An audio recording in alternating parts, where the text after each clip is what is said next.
निवडणूक आयोगाच्या विरोधात आज विरोधी पक्षनेते राहुल गांधी यांच्या नेतृत्वामध्ये मोर्चा निघणार आहे। या संदर्भात बोलण्यासाठी आपल्यासोबत आहे अहिल्यानगरचे खासदार निलेश लंके सर।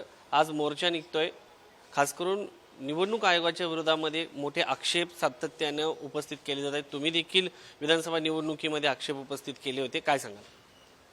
आज समाजापुढे ती सत्यता खऱ्या अर्थाने दिसण्यास सुरुवात झालेली आहे।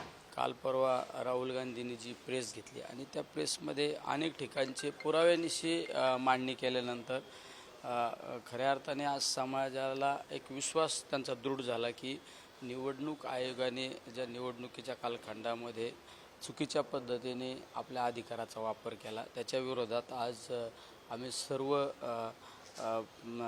विरोधी पक्षातील सर्व खासदार असो, राज्यसभेतले, लोकसभेतले, आमच्या पक्षाचे सर्व नेते मंडळी आम्ही आज त्या निवडणूक आयोगाच्या विरोधात त्या ठिकाणी आंदोलन करणार आहोत। विधानसभा निवडणुकीच्या संदर्भामध्ये तुम्ही स्पष्टपणे भूमिका घेतली होती, काहीतरी गोंधळ झालाय हे तुम्ही स्पष्टपणे मानलं होतं। खास करून अहिल्यानगर जिल्ह्यातील जे उमेदवार तुमच्या महाविकास आघाडीचे पडले त्यावेळेस देखील अशाच प्रकारचा काही गोंधळ घोटाळा झाला असं तुमचं म्हणणं आहे?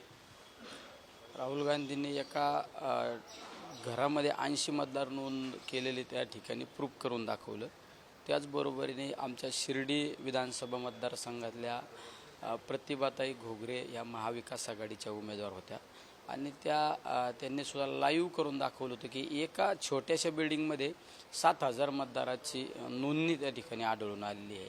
म्हणजे हा सगळा एकदम चुकीच्या पद्धतीने सत्तेचा गैरवापर केलेला आहे। EVMच्या बाबत अनेकांनी शंका कुशंका काढल्या, सगळ्या गोष्टी झाल्या, पण आज ना उद्या ते सुद्धा उजाडात आल्याशिवाय राहणार नाही।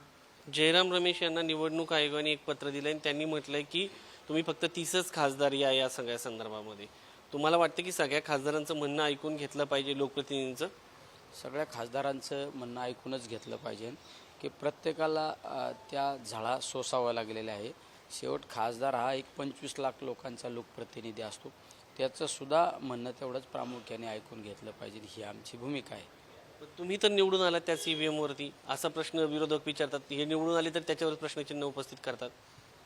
EVM लोकसभेच्या निवडणुकीत जरी आम्ही निवडून आलो असेल, पण जे आमचं समाजामध्ये मार्जिन अपेक्षित होतं ते मार्जिन कुठल्याच उमेदवाराला मिळालेले नाही। जो विरोधी बाकावर बसणारा जो खासदार निवडून आला हा कमी फार मताच्या फरकाने निवडून आलेला आहे, पण जे महायुतीतले जे खासदार निवडून आले ते अतिशय जास्त फरकाने निवडून आले।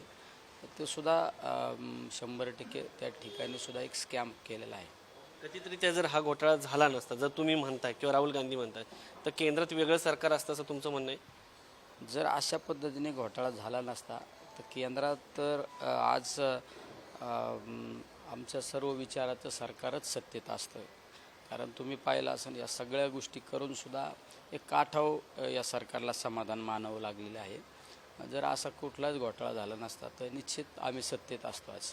धन्यवाद। हे होते खासदार निलेश लंके यांनी जर अशा पद्धतीने मतांचा घोटाळा झाला नसता, कथितरित्या जो आरोप केला जातोय, तर केंद्रामध्ये आज त्यांचं सरकार असतं असं त्यांनी दावा केला आहे। व्हिडिओ जर्नलिस्ट अनिल कपूरसह शिवाजी काळे, पुढारी न्यूज, दिल्ली।